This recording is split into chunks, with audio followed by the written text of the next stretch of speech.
हाँ तो बच्चों, आप लोग क्या कर रहे हो? Study sir. अच्छा, ये बताओ कि किसी ने गुलाब का फूल देखा?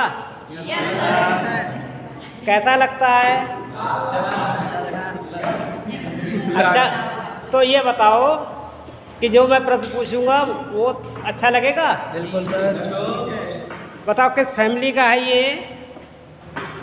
क्या था? ये गुलाब का फूल कौन सी फैमिली का है? हैं? अच्छा, ये बताओ कि तुम लोग कूलर में रहना पसंद करते हो या एसी में ज़्यादा अच्छा लगता है? नहीं, ज़्यादा अच्छा किस में लगता है? एसी में। अगर तुमको एसी में अच्छा लगता है तो रोज़ को किस में अच्छा लगेगा? अगर रोज़ को किस में अच्छा लगेगा फिर? अगर तुमको एसी में अच्छा लगता है, रोज़ को किस में अच्छा लगेगा?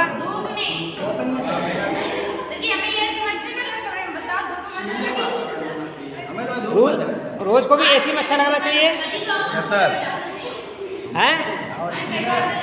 होता नहीं सर। अगर तुम जैसे कि रोज़ को तुमको एसी अच्छा लगता है तो रोज़ को भी एसी अच्छा लगना चाहिए।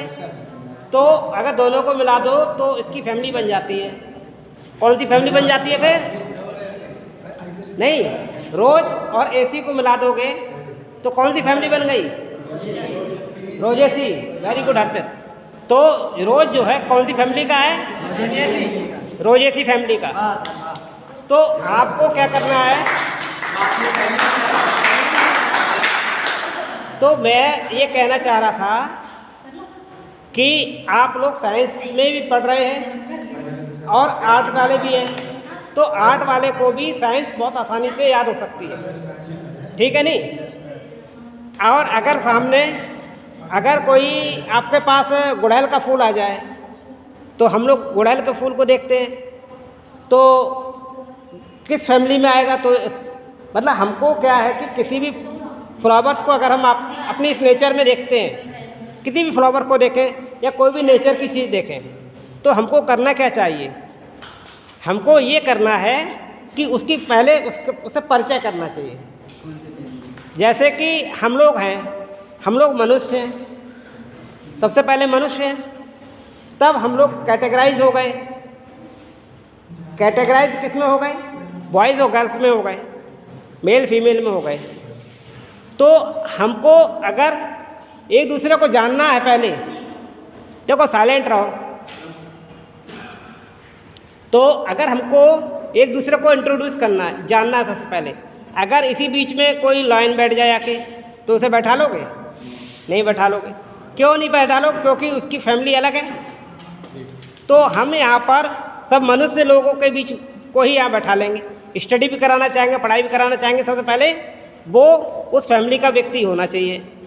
तो अब हमको पता होना चाहिए हम लोग कौन सी फैमिली के हैं, मनुष्य किस फैमिली के हैं। Very good. तो ये चैम्पियन चैम्पियन पीते रहते होंगे, तो होमो तरीके से, हाँ होमो सैपियंस, ठीक है। तो क्या है कि सभी लोगों को ये पता होना चाहिए, कुछ बेसिक चीज़ें ऐसी हैं लाइफ में वो आपको पता होनी चाहिए कि कभी भी जैसे किसी प्लांट के पास पहुँचे और आप पहुँचे क्लास में या कहीं बाहर खड़े, तो आपको हर जगह आप पढ़ाई का पैटर्न आपको बदलना है। अब आपकी पढ़ाई का पैटर्न ये होना चाहिए, आप पढ़ भी रहे हैं और खेल भी रहे हैं, घूम भी रहे हैं, और अगर सो भी रहे हैं तो भी आप उसको एक नई विधा है कि आप सोते हुए भी स्टडी कर सकते हैं। सोते पर भी बहुत सारी चीज़ें आपको, एक सिक्स सेंस होता है, उसके थ्रू आपको बहुत सारी चीज़ें पता चल सकती हैं। कभी कभी हम किसी चीज़ की डिजायर करते हैं और सोते सपनों में नहीं मिली, अगर ये मुझे मिल जाए सपनों में तो मज़ा आ जाए। करेक्ट। और फिर अगर हम सच्चे दिल से सोचें और फिर कंसंट्रेशन किसी और जगह ना लगाएं, जिस वक्त हमारी लास्ट झपकी आए और उस वक्त हमारे विचार जो चल रहा होगा, डेफिनेटली मान के चलिएगा कि अगर आपने मकोई के पौधे को देखा और उसके बारे में ज्ञान प्राप्त करने की कोशिश की, तो आप उसे सोचते सोचते उसके बारे में अचानक सो गए, तो आप पाएंगे किसी गार्डन में आप खड़े हो गए और आपको डॉक्टर त्रिपाठी मिल जाएंगे और आप उनसे पूछने लगोगे, या वो पूछेंगे बताओ ये क्या चीज़ है ये, तो आप कहोगे मकोई है, तो हम कहेंगे साइंस के बच्चे हो तो इसकी फैमिली बताओ, तो तुम कहोगे हम तो सर सो रहे थे, सोने गए थे हैं या सो रहे थे, तो हमने कहा सो ले भाई, तो बस वेरी गुड। तो इस तरीके से क्या है कि सोले जैसी फैमिली, तो सोले जैसी फैमिली है, तो हमको सबसे पहले क्या करना चाहिए, हम पढ़े लिखे लोग हैं, तो हम चाहे सो रहे हो, चाहे जाग रहे हो, चाहे घूम रहे हो, हर प्लांट्स के बारे में, हर चीज़ के बारे में सबसे पहले उसकी फैमिली से हमको परिचय करना चाहिए।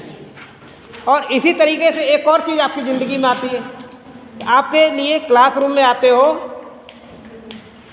तो जब आप क्लासरूम में आते हैं तो आपको साउंड नहीं करनी चाहिए, कंसंट्रेशन एक रखनी चाहिए, और उस कंसंट्रेशन के साथ में आपको यहाँ आए हो एजुकेशन लेने, तो असली मुद्दा आपका कहाँ निकल के आता है, एजुकेशन। और एजुकेशन आपको कैसे प्राप्त हो सकती है, उस सोर्सेज के बारे में आपको समझना है, ठीक है नहीं। अब हम कभी क्या करते हैं कि हमारे पास एजुकेशन सब्जेक्ट है मान लीजिए, और हम फर्स्ट सेमेस्टर के बच्चे हैं, तो हमको ये देखना पड़ेगा कि एजुकेशन, अब हमारे क्लासरूम में कितने लोग बैठे हुए हैं, मान लीजिए 25 बच्चे बैठे हुए हैं, और हमारे पास 25 कंटेंट्स हैं, चैप्टर्स हैं, तो विभिन्न शिक्षा शास्त्रियों के बारे में अगर मान लीजिए बहुत सारे शिक्षा शास्त्री हैं, उनके बारे में कंटेंट्स दे रखे हैं हमारे सामने, तो अगर अरस्तु के बारे में दे रखा है आपका सिलेबस में, एक तरफ आपको फ्रोवेल दे रखे हैं, डॉक्टर मारिया मॉन्टेसरी दे रखी हैं, इस तरीके से आपके सिलेबस में अगर 21 लोग हैं, तो मैं ये कहता हूँ कि आप सारे लोग, वो सारे के सारे जो आपका फर्स्ट सेमेस्टर का सिलेबस एजुकेशन का था, वो सारे के सारे लोग अब क्या बन जाओगे, फर्स्ट चैप्टर पर्सन के तौर पे आपके सामने प्रेजेंट। अब ये हर्षित नहीं मौजूद है, अब ये फ्रोवेल मौजूद है, और ये महात्मा गांधी, ये रूसो, इस तरीके से मैंने 21 लोगों को कैटेगराइज कर दिया अपने स्टूडेंट्स के नाम पर, ना आपके चैप्टर्स के नाम पर।